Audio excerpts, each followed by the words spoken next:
Alright, so we're back with episode 5 of Goku and DC Remastered. And in this episode, Goku travels to Gotham City to look for Talia Ghul, who had gone missing, and he ends up running into Catwoman along the way. So let's get into it. If you guys want to catch up on this story, just go to my playlist, Goku and DC Remastered, to understand how we got here. So let's get into it. Yeah, you can go to my playlist. Just real quick summary. Goku and Clark Kent, Goku and Kal-el, Goku and Superman were raised together by the Kents, so they're brothers in this scenario.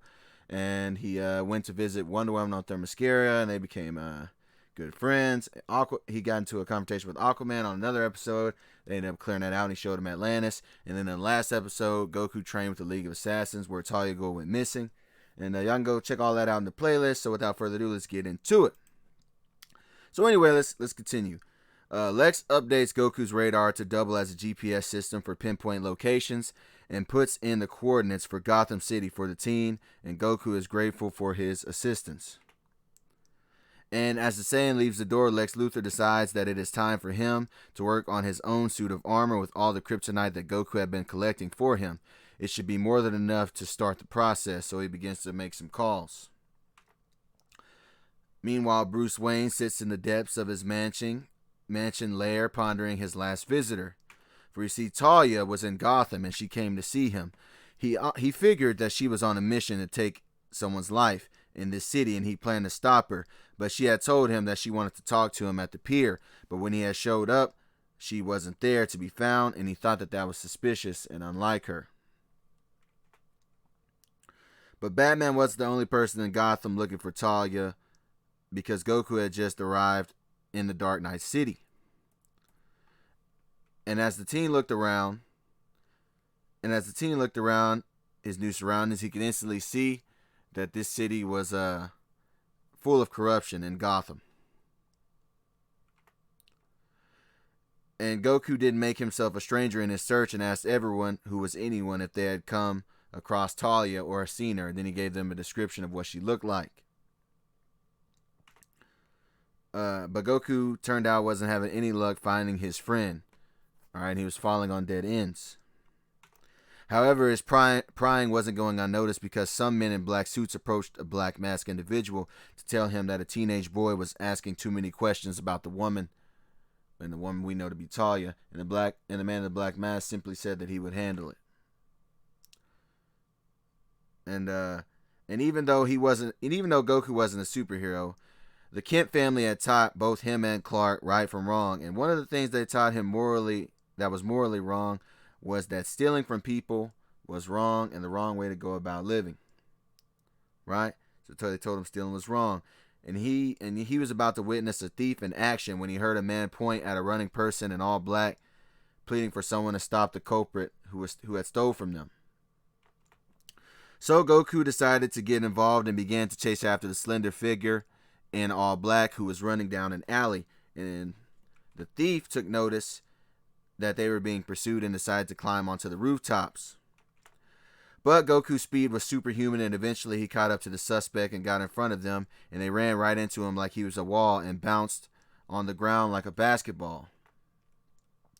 Goku looked down at the culprit with a frown and told the individual that stealing from people was wrong, and the thief was revealed to be a woman. The thief was revealed to be Selena Kyle, but before she could respond to Goku's critique, he leaped off the building with the diamonds she stole, and Selena thought he was finna take some serious fall damage, but he didn't even miss a step when he hit the ground to return the gems to the man she took them from. Goku returned the jewels to the owner, who was talking to men in all black suits that thanked Goku for his courageous act, and Goku left back on his mission. Selena was now following the teen who had ruined her heist with curiosity on her face, wondering who and what he was, because he clearly wasn't just some regular teen. And she could also tell that he wasn't from Gotham because he looked like he was lost. And then suddenly he stopped in an alley. Goku surprised her when he started talking. "Why are you following me?" Selena was surprised her presence was known and she could flee the scene, but she already knew the teen was faster than her, so she decided to step into view and reveal herself. She tells Goku that all he really did was take from a thief to give back to a robber. The guy she took from was a fence for a group that did robberies on jewelers. Goku didn't believe her words, so she had to show him a newspaper which corroborated her statement, along with pictures of the men who had done the heist. And then she showed him footage of her tracking the robbers to the fence to steal from them. So she figured she might as well steal from the robbers. Goku processed all this information and decided to go teach those guys a lesson for what they had done, and Selena was surprised he was about to just walk back into a room full of gangsters, so she decided to suit up and follow the boy she believed was currently on a suicide mission.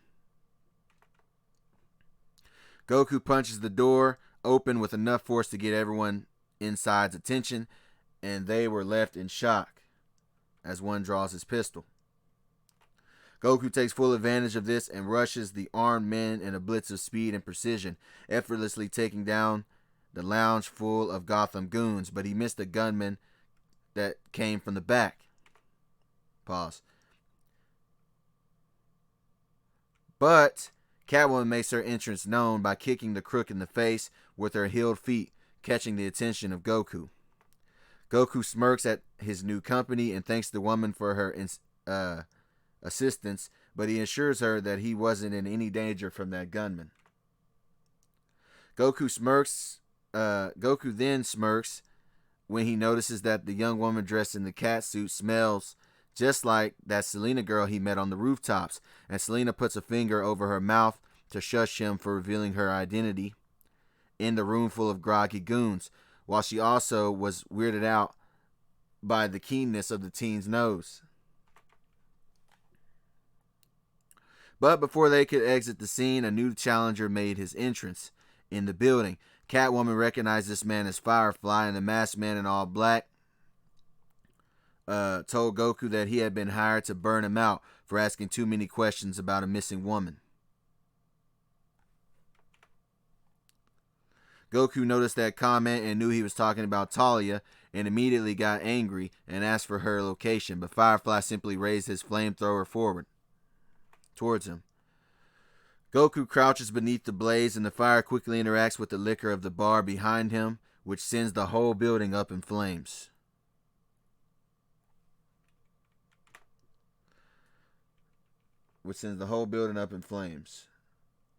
Catwoman decided the scene was so hot and she was about to skedaddle until she heard a crying girl. Actually, I skipped a part, my bad.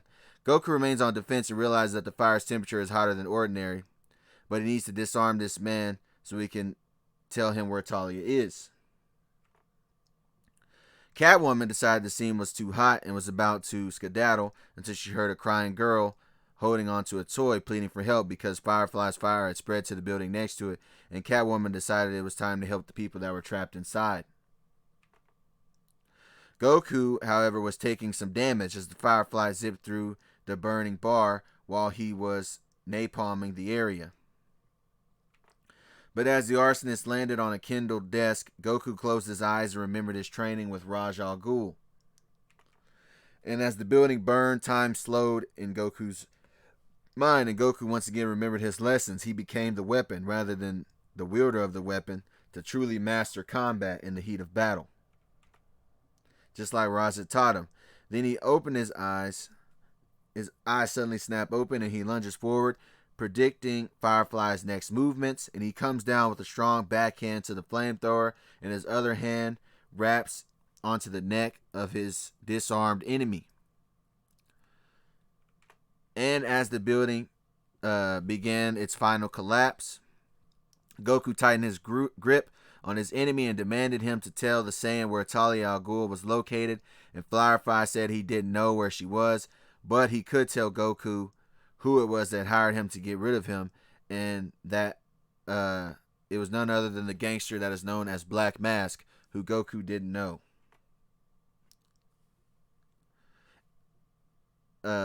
The building explodes as Goku exits, and Catwoman can see the fierce look in the teen's eyes as he walks towards the coordinates of Black Mask that Firefly had gave him, not even saying a word to her as he walked past because he was a man on a mission. But Goku's actions were not going unnoticed because Bruce Wayne watched an image of him exiting the burning building next to Catwoman on some of his hidden cameras, and he planned to find out who was this teen causing havoc in Gotham. And that's where we're going to end it. So in the next video, it'll be Goku goes against Batman, due to a misunderstanding. And then we're going to go back to King Piccolo being released, which I revealed in the Aquaman video. So stay tuned, man.